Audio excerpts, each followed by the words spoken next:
అసలు 360 ఒత్తులు ఎందుకు వెలిగిస్తారు అంటే కనుక మనకి సంవత్సరంలో రోజులు 364, లీఫ్ ఇయర్ అయితే 365. అట్లా కాదు అది. మనకి మానవాళి డిగ్రీస్ అంటారు. గ్రహంకి మనకి 9 గ్రహాలు, ఛాయాగ్రహాలు 2, 11 గ్రహాలు, మనం లెక్కేస్తే 9 గ్రహాలు. ఒక్కొక్క గ్రహానికి 360 డిగ్రీస్ పవర్ ఉంటుంది.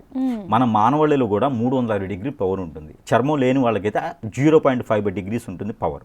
అంటే ఆత్మలు దెయ్యాల వాటికి 0.5 డిగ్రీస్ మాత్రమే బలం ఉంటుంది. అవి అందుకే గాల్లో ఉంటాయి. కాబట్టి మనకి మానవులకి 360 డిగ్రీలు ఉంటాయి.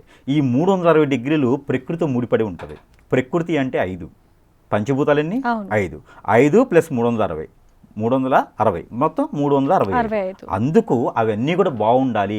నవగ్రహాలన్నీ నా మీద సానుకూలంగా ఉండాలి. ఏ గ్రహం ఏ స్థానంలో ఉన్నా కూడా, ఏ గ్రహం తక్కువ స్థాయిలో ఎక్కువ స్థాయిలో ఉన్నా కూడా నాకంటూ జీవనశైలి కొన్ని బాగుండాలి. ఆర్థికంగా కావచ్చు, ఆలోచనీతంగా కావచ్చు, ఆ తర్వాత డబ్బు పరంగా కావచ్చు, లేకపోతే ఆరోగ్యపరంగా కావచ్చు, వ్యతిరేకత కావచ్చు, అందరూ బాగుండాలనే ఒక సంకల్పంతో ప్రకృతి సాక్షిగా ఈ ఒక 365 ఒత్తులు వెలిగించేదానికి ఉంటుంది. అందుకే ఏ అమ్మవారి గుడిలో ఆలయంలో అయినా, ఏ స్వామివారి ఆలయం అయినా సరే 360 ఒత్తులు వేసేటువంటి దీపారాజన దానికి ప్రత్యేకత. కానీ పర్టికులర్గా దీనికోసం ఇది ప్రత్యేకత అని కాదు.